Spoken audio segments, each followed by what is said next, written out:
Toujours en quête de leur première victoire depuis le début du championnat, les Troyens relégables veulent s'appuyer sur leur prestation à Rennes où ils ont obtenu le point du nul. Lors de leur précédente saison en Ligue 1, les Stacks avaient attendu la 9e journée pour décrocher son premier succès.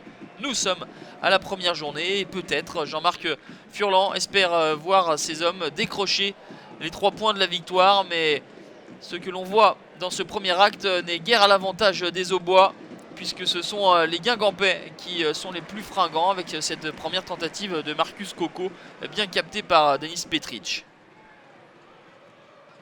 Laissez passer l'orage, telles sont les convictions de Jocelyn Gourvenec, puisque 3 est dans un temps fort, et au bout de celui-ci, c'est Cour qui est tout proche d'ouvrir le score sur ce magnifique service de Benjamin Nivet.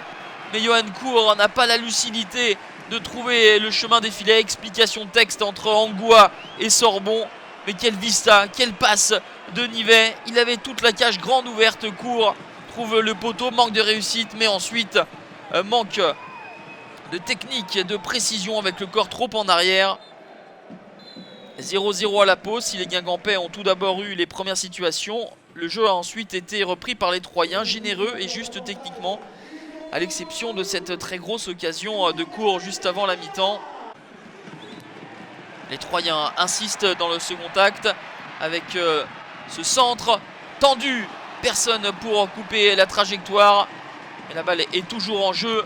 La tentative de Camus est trop écrasée et est sortie juste devant Jonas Le Seul par un défenseur guingampais. Les Troyens jusqu'alors sereins vont se mettre tout seuls en difficulté. La mauvaise balle en retrait de Quentin Othon. Et il faut la sortie décisive de Denis Petric, plus prompt que Sloan Priva, pour empêcher le premier but guingampais, qui va tout de même intervenir à 10 minutes de la fin. Un but casquette, mais un but qui compte.